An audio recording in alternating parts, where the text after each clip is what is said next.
first goal for the club? First league goal. Yeah, league goal. Yeah, that's 2-2 recently. One in the cup and one in the league, so quite happy with that. But I felt after the goal actually the game sort of changed. Berwick came into it a wee bit, so the boys were a bit disappointed at the end there, only getting a point at home.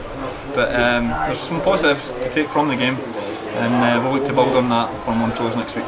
Managers obviously made a lot of changes, and you're part of the changes. I mean, it's very much a new look side. I mean, is that going to take a while to gel, or is it that sort of? I think obviously the revamp of the cup games has helped get match fitness up to scratch, sort of thing, at the lower against probably better opposition, full-time teams obviously. It gives us a wee chance to try out different things, and the gaffer's went with something different today, so we're very much adaptable, and he's got good selection options as well. He's got strength and depth in the squad, so hopefully that'll stand us in good stead for the season. How does this compare to Indian football? It's a wee bit more fast and frantic, I would say, than Indian football. Obviously the heat's got something to do with it over there. It's a bit more, I'd probably say, not more technical, but it's obviously hard to run in 40 degrees heat at times. But it's a little different. But I'm really enjoying myself, Arbroath. Really enjoyed it since I've signed. Was that the sort of conditions you were playing in over there? Sort of like conditions were great over there. The football's really up and coming over there. You've probably seen in the Super League that they're attracting lots of like World Cup winners and sort of that calibre of player. So Indian football's on the up. I think the Indian footballers are actually improving, and the Premier League's very good, and we get good turnout as well, crowd-wise. Obviously the changing conditions and road conditions are slightly different to what we're used to with the heat and stuff as well. But Indian football's definitely on that. Who's the sort of big star there for them? Last season they had Lucio, the Brazilian World Cup winner. He was at FC Goa. Bernard Mendy was playing in the I-League. Various other people. There's a Scottish guy, Darryl Duffy. Oh yeah, a lot of people have heard of. He's doing really well out there. He's a goal-a-game ratio over there. It seems to suit his style of play. He's just signed for one of the biggest teams over there this year. So there's a few big stars, Mutu.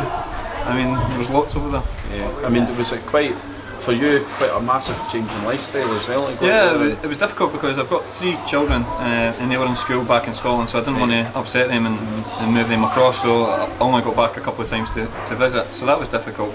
But in terms of adapting to the life over there, I was quite lucky. The club was really good. I was there. They were very good to me. I had a Scottish player also in my team in Zarrow, so it made it very easy to settle in. And the lads all speak English, so it was very good. It's just it's quite an unusual move, you would say, for something. I mean, nothing. Some of the things I've seen over there, I couldn't explain. I've seen both sides of it. Like, there is a lot of poverty over in there, but there's a lot of wealth as well. And as a life experience, not just the football, it was very good for me, and it's probably made me a more grounded person after spending a year out there. Could you maybe cite an anecdotal sort of evidence of sort of any, even the poverty and the sort of? Yeah, I mean, just in the place where I was, the city centre of Vasco da Gama, you'd have, like, for example, amputee children begging when you're coming out of a sandwich restaurant or something like that, which was very hard. It's hard to ignore, so you helped when you could help, and the club put on a lot of things for the community, which is very good. And then on another scale, you've got business owners that own 500 companies at a time who can buy a football club and employ these superstars. So it's a massive end of the scale sort of thing on each end. Yeah, I can see. I mean, I've watched the film Slumdog Millionaire from a long time ago. I don't know if there's some accuracy in some definitely. I mean, Calcutta, for example, is very hot and humid, but it's a city. There's no escape from the city lifestyle. It's very difficult conditions. I was very lucky. I was in Goa, so I had the beach to go to recover and stuff like that. Nice restaurants. So I was very lucky where I was based, and the club I was over at was treating me excellent. So it was a very good life experience as well as football. Did you do training on the beach or anything?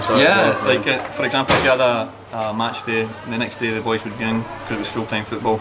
you'd be in, you could go to the beach to recover, you know, and get yourself in the water, and it was a very good environment. Good luck, Cubs. Yeah, thank you. Cheers, mate.